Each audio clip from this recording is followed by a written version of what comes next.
Hello my dear students, ये मेरा 4th video होगा ESP फॉर रिसेप्शनिस्ट और ये सेक्शन बी में आता है। ऑप्शन 1 बहुत ज़रूरी है, please go through this video. ये चैप्टर का नाम है controlling strategies and outgoing calls. कैसे हम लोग को डील करना है कन्वर्सेशन से बात करते समय। आप इम्पॉर्टेंट पॉइंट्स पे ध्यान रखिए। जैसे इसमें लिखा है keeping control over conversation is an important skill. This is required to ensure effective communication and message taking and giving. इसका मतलब हुआ कि हम लोग जब बात करते हैं तो ध्यान में रखना है कि जो भी मन में आए वो वैसा बात नहीं करना है। ओके, इफेक्टिव कम्युनिकेशन, जो ज़रूरी है उतना ही बात करना है, या जितना ज़रूरी न्यूज़ देना है उतना ही देना है। Taking and giving, message taking and giving, that is the important point here. Others tend to chat, talk irrelevantly and keep the telephone lines needlessly engaged. It is therefore very important that you keep control over the conversation. So ज़्यादातर callers बहुत बात करना चाहता है, talk irrelevantly, irrelevant मतलब जो ज़रूरी नहीं है वो भी बकेगा, and keep the telephone lines needlessly busy.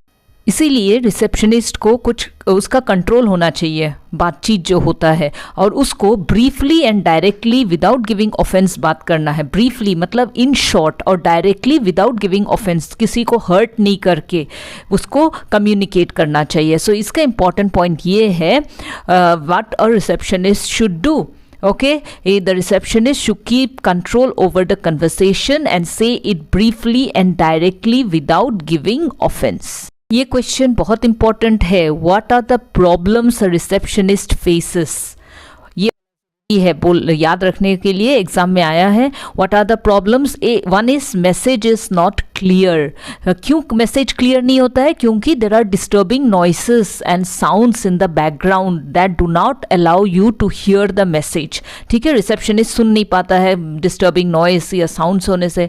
और कभी कभी समटाइम्स पीपल गिव लॉन्ग और डिफिकल्ट आंसर्स, डायरेक्ट आंसर नहीं बोलता है, घुमा फिरा के आंसर बोलता है। So you have to check whether you have really understood the important detail. इसीलिए रिसेप्शनिस्ट को सोचना पड़ता है कि उसको जो समझना है वो समझा कि नहीं। जैसे यहाँ पे एक एग्जांपल दिया गया है, मरियम ने कहा well when do people start working Japan.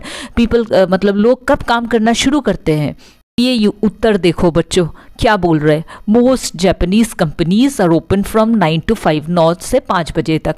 Some open earlier, उसके बाद बोल दिया कोई जल्दी खुलता है, एंड सम ओपन लेटर, कोई बाद में खोलता है, but they don't usually close later than 6। लेकिन 6 बजे के बाद दे डोंट क्लोज। एक्चुअली इसका डायरेक्ट उत्तर क्या है? Business hours are from 9 to 5, 9 बजे से 5 बजे तक। सो देखो रिसेप्शनिस्ट को कितना प्रॉब्लम होता है, ये सीधा सा बात। तो रिसेप्शनिस्ट फिर बोलता है, या मरियम बोलता है, so the normal hours of business are 9 to 5। So this is the meaning of message is not clear. Why? Because it is a difficult और long answer given by the people. Okay, so what are the problems? First problem होता है message not clear because of the disturbing sounds and noises in the background that do not allow the receptionist to hear the message. Sometimes people give long or difficult answers, so it is important to check necessary details. अभी यहाँ और एक example है। जैसे receptionist ने कहा hard rock cafe, may I help? तो yes, can I make a reservation for 2 or for Saturday the 16th please? Certainly. For what time? Receptionist ने पूछा तो कार ने बोला well 5 or 5:30 is still early, 6 might be all right. Directly बोल देता कि 6 o'clock। ऐसा वाला सिचुएशन में रिसेप्शनिस्ट को ही सोचना पड़ता है कि हाँ 6 o'clock को चाहिए। तो फिर रिसेप्शनिस्ट बोलता है shall I put it down as 6 then, and could I have your name and telephone number? तो कार्ल बोलता है sure, my name is Carl and the telephone number is this. तो रिसेप्शनिस्ट फिर वो टेलीफोन नंबर सही तरीका से लिखना है, इसीलिए वो फिर उसको बोलता है sorry I didn't catch that. तो ये डायलॉग इंपॉर्टेंट रखना बच्चों कि सॉरी बोलना है। रिपीट करने जब भी बोलता है ना तब सॉरी बोलना है, sorry I did not catch that, फिर वो नंबर रिपीट करना है। आप लोग का ना एग्जाम में क्वेश्चंस आता है, लाइक आप लोग को क्वेश्चंस फ्रेम करना होता है। एक लाइन दिया जाता है, 4 लाइन अलग अलग दिया जाता है, तो आपको 4 क्वेश्चन लिखना पड़ता है। वीडियो का एंड तक देखिए क्योंकि वीडियो का एंड में मैंने वैसा एग्जाम्पल दिया हुआ। सो when message is not clear, तो हम लोग को क्या करना है, जो अंडरलाइन किया गया है, when the message is not clearly stated or heard, you have to ask again, फिर पूछना है, and repeat the message, और रिपीट करना है, जैसे यहाँ पे नंबर रिपीट किया, और use ways to indicate that you have the right message, ठीक है, आपको करेक्टली वो मैसेज पकड़ना है जो भी है. सो इफ द प्रॉब्लम को सॉल्व कैसे करना है, you have to ask again and repeat the message और use ways to get it correctly. अब सेकेंड प्रॉब्लम क्या है जो रिसेप्शनिस्ट फेस करता है, ये एग्जाम में आया है. सेकेंड प्रॉब्लम क्या है, मल्टीपल इंक्वायरीज. मल्टीपल इंक्वायरीज बहुत है. Receptionist at reservation and cancellation counters, तो ये ज़्यादातर पूछताछ जो होता है टेलीफोन में और रिसेप्शनिस्ट को जो पूछता है वो ज़्यादातर कहाँ पे होता है, at reservation and cancellation counters, फिर न्यूज़पेपर ऑफिसेस, हॉस्पिटल्स, ओके, वहाँ पे ज़्यादा ऐसा मल्टीपल इंक्वायरीज होता है. बहुत क्वेश्चंस पूछता है, जो कॉलर होता है ना वो बहुत सारा क्वेश्चन पूछता है. क्यों, कभी उसको एग्जैक्ट डिटेल्स चाहिए और कभी रिसेप्शनिस्ट को तब क्या करना पड़ता है, noting down while attending to other task. Okay, तो रिसेप्शनिस्ट को सब नोट डाउन करना पड़ता है. अदर टास्क का मतलब रिसेप्शनिस्ट को वहाँ बैठ के ना बहुत कुछ काम भी करना पड़ता है. जैसे उसको गेट पास कलेक्ट करना पड़ता है, कभी कोई वहाँ पे आया तो उसको ब्रोशर देना पड़ता है, तो ये सब भी उसको काम करना पड़ता है. और ये फ़ोन में भी उसको ये सब मैसेज इंपॉर्टेंट डिटेल्स देना पड़ता है, जो इतना आसान नहीं होता, विच इज़ डिफ़िकल्ट. सो ये जो होता है, सेकेंड प्रॉब्लम क्या है, multiple inquiries. Receptionist at reservation and cancellation counters, ये भी लिखना पड़ेगा. Newspaper officers, hospital, they often need exact details on several heads, noting down while attending to other tasks. Okay, our task collecting gate pass, handing over brochures is difficult and callers are not aware of the problem. Callers को तो पता नहीं receptionist को यहाँ क्या क्या काम होता है. कोई ऐसा कॉलर भी हो सकता है जो बहुत जल्दी जल्दी बोलता है मेरे जैसे, और कोई ऐसा भी हो सकता है जो बहुत आस्ते से बोलता है, सुनाई नहीं देता है. तो रिसेप्शनिस्ट को बहुत पोलाइटली उसको पूछना पड़ता है, could you speak a little more slowly please. जो जल्दी बोलता है उसको बोल सकता है could you speak a little more slowly. Last में प्लीज़ लगाना बहुत ज़रूरी है, बहुत पोलाइट होना पड़ता है. या रिसेप्शनिस्ट उसको रिपीट करने बोल सकता है.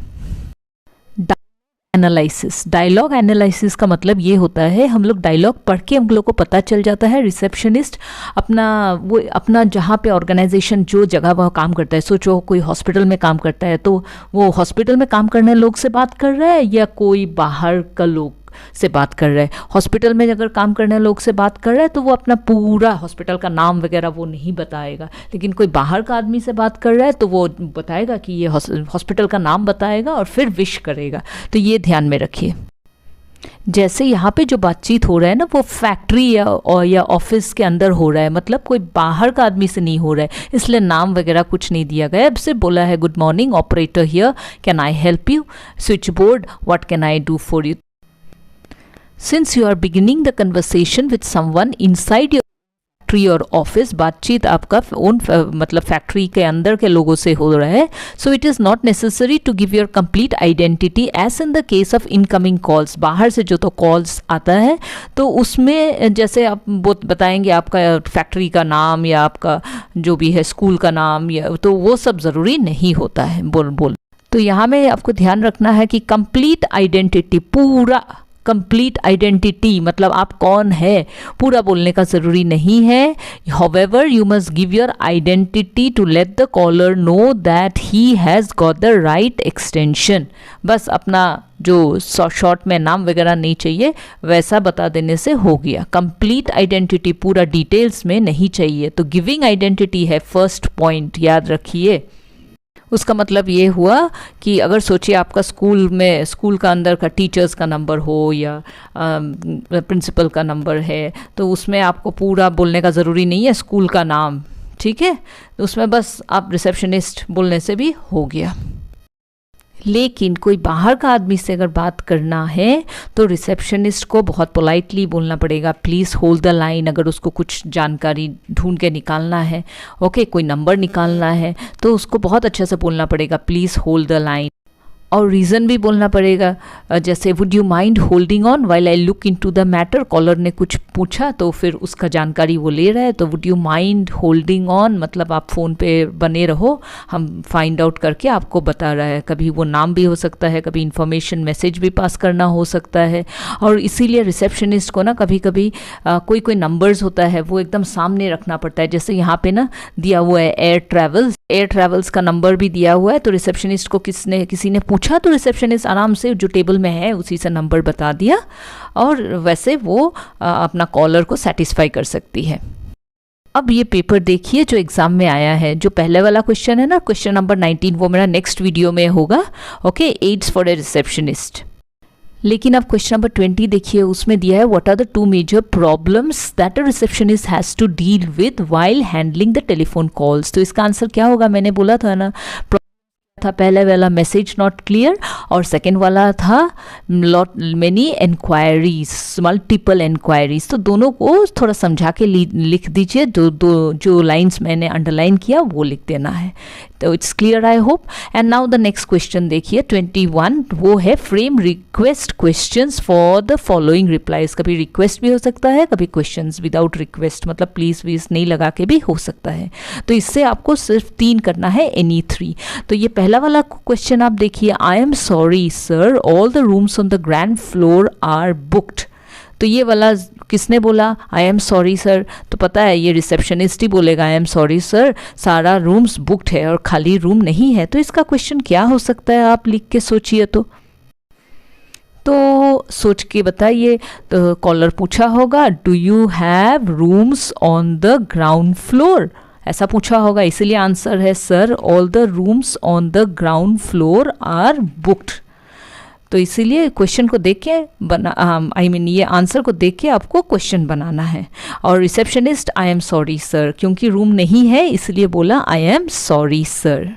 अब नेक्स्ट क्वेश्चन देखिए, वहाँ पे दिया है well sir the tariff of a deluxe room is ₹7,000 per day. मतलब क्या पूछा? एक रूम का चार्ज है कि नहीं? क्वेश्चन देख के ही पता चल जाता है कि कॉलर जिसने फ़ोन किया ना वो पूछ रहे कुछ, और आंसर दे दिया the tariff of a deluxe room is ₹7,000 per day. आपको ये समझ में आए या ना आए, क्वेश्चन देख के बना दीजिए what is the tariff of a deluxe room, बस हो गया। तो आंसर हो गया the tariff of a deluxe room is ₹7,000 per day, receptionist ने बोला। क्या होगा नंबर बी का? What is the tariff of a deluxe room. अब थर्ड क्वेश्चन देखिए number C, yes please we accept cheques till 3 o'clock only. Receptionist का उत्तर होगा वी एक्सेप्ट चेक्स, है कि नहीं, पैसा पेमेंट कोई करेगा। तो इसका क्वेश्चन आंसर क्या होगा? इसका आंसर क्वेश्चन लिखना क्या है हम लोग को? डू यू एक्सेप्ट चेक्स, मतलब आप चेक्स लेते हो। तो यहाँ पे दिया है रिसेप्शनिस्ट ने कहा कि हम लोग चेक्स एक्सेप्ट करते हैं टिल 3 o'clock। अब नेक्स्ट क्वेश्चन देखिए, the checkout time is 12 noon, but आप लोग बताइए, वेरी इजी। इसका क्या होगा answer? What is the checkout time. बस आपको अगर मेरा वीडियो अच्छा लगा, आपको समझ में आया, तो प्लीज़ सब्सक्राइब कीजिए, वो मेरा मोटिवेशन होता है वीडियो बनाने के लिए। Thank you so much.